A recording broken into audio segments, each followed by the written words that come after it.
Hey everybody, Alex Miller at Capnion here. Today I'm going to continue my mini-series and I'm going to talk about homomorphic encryption. Before I get into it, if you see anything you like or you think other people might be interested in this or another video, please don't hesitate to hit the like button. That'll let LinkedIn know that it's worth other people's time and it may show it to them. Okay, so what is homomorphic encryption? Before I get started, I'll talk more about this, but this overlaps with a lot of the other big words from my last video. I'm going to try to emphasize when you're using this word in particular, why are you using it? What are use cases it's particularly appropriate to? And then I'll talk a little bit about where I can blur in other things. All right, I'm going to start with this diagram, and then I have a demonstration before I'll get a little bit more into the brass tacks of application. So homomorphic encryption conforms quite closely to this informal description, encrypted data in use. So the idea is that you can encrypt data in a special way. You can do things to that encrypted data like adding it. And what does this mean? So it means you have some special algorithm that's parallel to just regular adding numbers. You have two things you know that are encrypted numbers. You don't know what they are. You can apply this special algorithm to them to get a new ciphertext. You won't know the answer is, but you just did the work of adding the two numbers. So in this example, we've got 5 and 7. We know that we can add them and get 12. Okay, that's boring. You could give encrypted data to somebody else who wouldn't know that it was 5 and 7. They would do this special algorithm and get this new ciphertext 6TKQR1.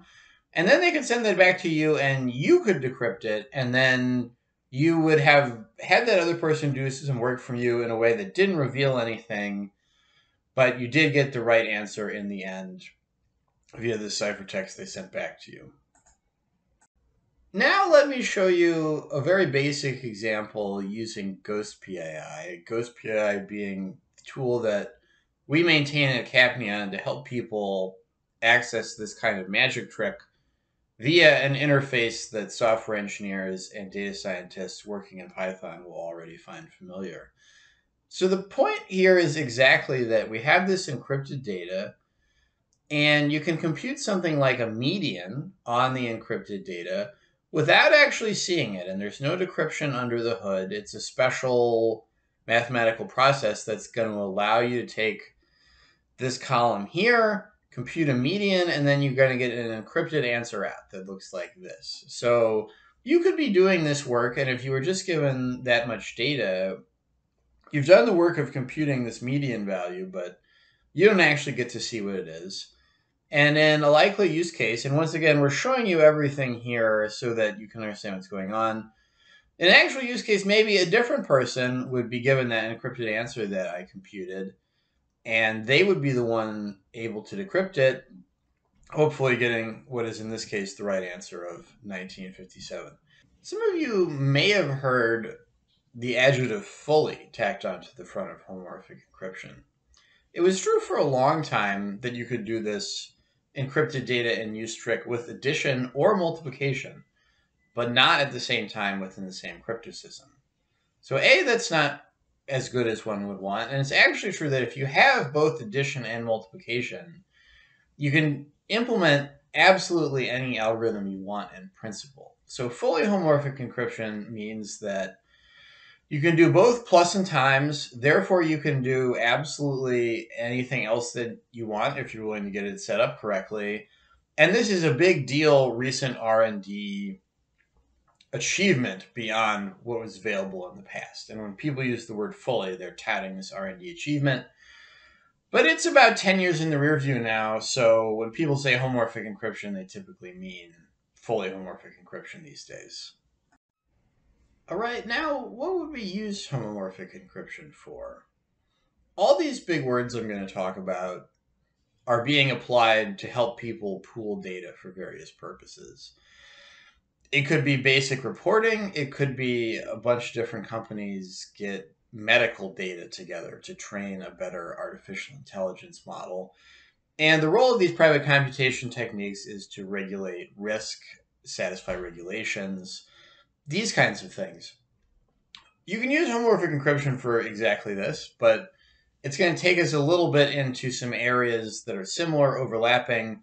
Maybe names in some of those settings more appropriately would be multi-party computation or federated learning. So I'm going to talk about a forward-looking application I think is very hand in glove with homomorphic encryption as opposed to these other things. And specifically, my bet is that data sovereignty is the big data headache of the 21st century, and that one country might not want data about its citizens to go to another country except in particular circumstances. Let me give an example. It's pretty weird and unsung for how interesting and weird it is, in my opinion. So, Facebook has been in a lot of trouble off and on for quite a long time related to GDPR. And there have been a number of lawsuits involving this guy, Maximilian Schrems, who's a privacy advocate. It's been found that maybe it's illegal relative to EU law to move data on Europeans to the United States, which is that something Facebook notably does quite a lot of. And there have been a few rounds of diplomatic back and forth setting up frameworks, what are called adequacy frameworks for can you transfer data, and they keep getting struck down as illegal. So Facebook's a very major company, kind of in an odd limbo where a core part of how they do business in Europe might be illegal. And homomorphic encryption, even in the kind of details of the regulations that have been coming out of the European Data Protection Board, is a great fit for this because you can leave your keys for your homomorphic encryption system in Ireland. Data that an American company like Facebook might want to use goes to the United States in an encrypted state. And this satisfies what the real issue was, which is that Europe is worried that the NSA is going to spy on their citizens a la Edward Snowden, and this is legal. But if custody of the keys stays in Europe and only encrypted data is going to the United States, this problem is solved. And if you're offering a service, trying to run an app, that's just about, you just need to process the data and send it back. Homomorphic encryption is a great way to do this, moving data across national boundaries, without the headache that moving plain text data across national boundaries would probably get you.